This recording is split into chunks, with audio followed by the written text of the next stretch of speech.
السلام عليكم، معاكم أنس مصطفى، والنهارده معانا محاضرة سهلة جدا وبسيطة في قواعد الإنجليزي. فبعد إذنك ركز معايا النهارده في المحاضرة دي كويس جدا عشان تستفيد، وكمان عشان تعرف بعد كده تستخدم كل الحاجات دي وانت بتتكلم انجليزي صح. تعالى بقى نشوف على السبورة هنا. زي ما انتم شايفين على السبورة عندنا at وon وان، at وon وان، دي كده حروف جر بنستخدمها مع الوقت والمكان والحاجات دي كلها. فتعالى النهارده نشوف على السبورة الاختبار السهل جدا البسيط ده، وعايزك بقى تقول لي كده وتجاوب معايا وتقول لي هنستخدم عندنا هنا ايه بالظبط. اول حاجة عندنا بيقول لي ايه؟ بيقول لي 4:30 am، يعني الساعة 4:30 صباحا، 4:30 am. هنا بقى مع 4:30 am هستخدم at ولا هستخدم on ولا هستخدم in؟ يعني لو انا عايز اقول يعني في الساعة 4 او هقابلك الساعة 4 او هيبدأ الساعة 4، الكلام ده كله اقولها ازاي؟ فانا هنا بقى استخدم on ولا in ولا at؟ قول لي كده. برافو عليك. هستخدم هنا عندنا هستخدم ايه؟ هستخدم هنا at. يبقى بقول at 4:30 am، يعني الساعة 4:30 صباحا. فهنا استخدمت عندي ايه؟ استخدمت عندي at. حلو جدا.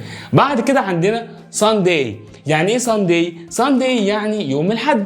طبعا في عندنا ايام كتير قوي، زي مثلا في عندنا Friday يعني يوم الجمعة، في عندنا Monday يوم الاثنين، في عندنا Saturday يوم السبت، كل ايام الاسبوع. فهل بقى مع Sunday هستخدم at ولا on ولا in؟ يعني لو عايز اقول انا هاخد كورس يوم الجمعة، انا هروح لصاحبي يوم الاثنين، انا اجازة يوم السبت، اقولها ازاي؟ هستخدم بقى at ولا on ولا in؟ برافو عليك. هستخدم هنا هستخدم on. يبقى اقول on Sunday، on Friday، on Saturday، وهكذا. برافو عليك. بعد كده عندنا هنا ايه؟ عندنا هنا جولاي. يعني ايه جولاي؟ يعني شهر يوليو. طبعا كل الشهور بقى، زي مثلا شهر ايه؟ جون، شهر يونيو.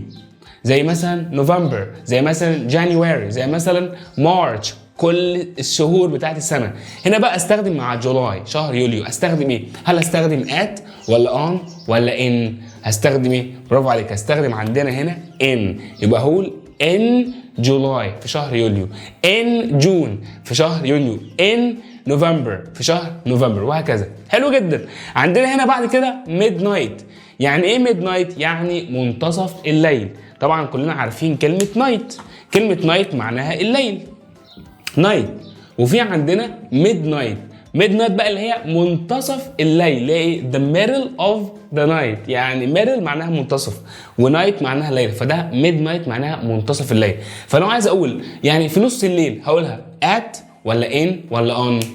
برافو عليك. هقول at midnight.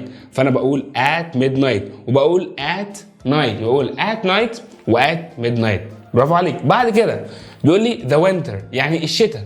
في فصل الشتاء طبعا احنا عندنا seasons او فصول كتيره جدا. ده كلمه season يعني فصل، season. فاحنا عندنا 4 seasons يعني 4 فصول. عندنا الصيف، الشتاء، الربيع، الخريف، وهكذا. فعندنا فصل الشتاء the winter. هل اقول بقى at the winter ولا on the winter ولا in the winter؟ قول لي بقى في فصل الشتاء. برافو عليك. هقول ايه؟ هقول in the winter، يعني في فصل الشتاء. حلو جدا.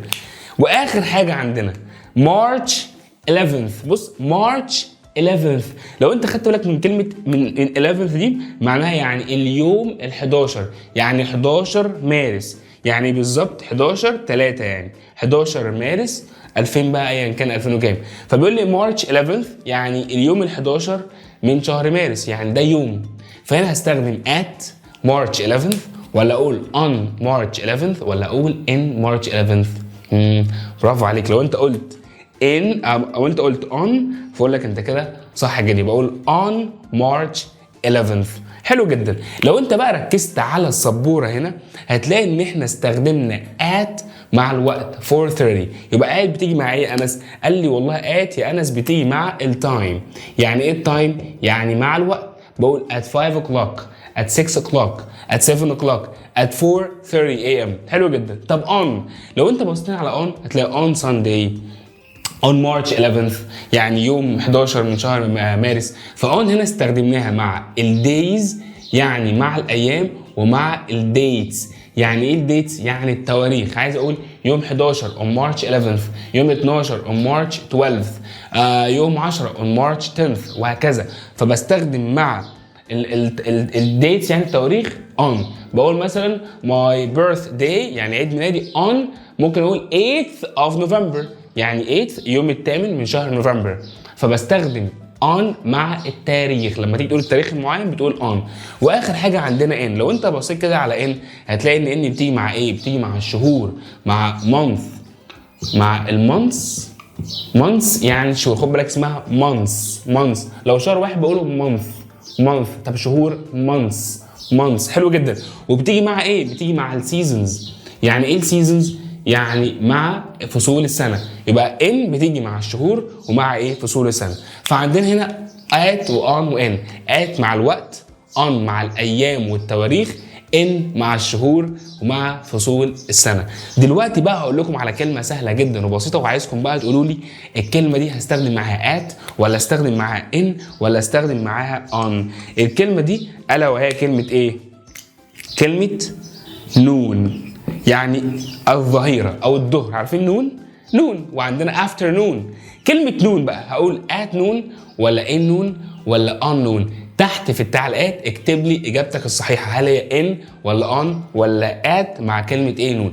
ولو حابين تعرفوا اكتر عن الكورس اللي احنا بنقدمه عن الجرامر وعن قواعد الانجليزي وازاي تكون جمل صح وازاي تستخدم الازمنه صح في الانجليزي، اكتب بس في التعليقات تحت معسكر الطلاقه، وهنبعت لك ان شاء الله حالا على الخاص عندك كل التفاصيل والخصم عندنا المتاح بمعسكر الطلاقه عشان تتاسس صح في قواعد الجرامر وتعرف تكون ازمنه وتكون جمل بشكل صحيح.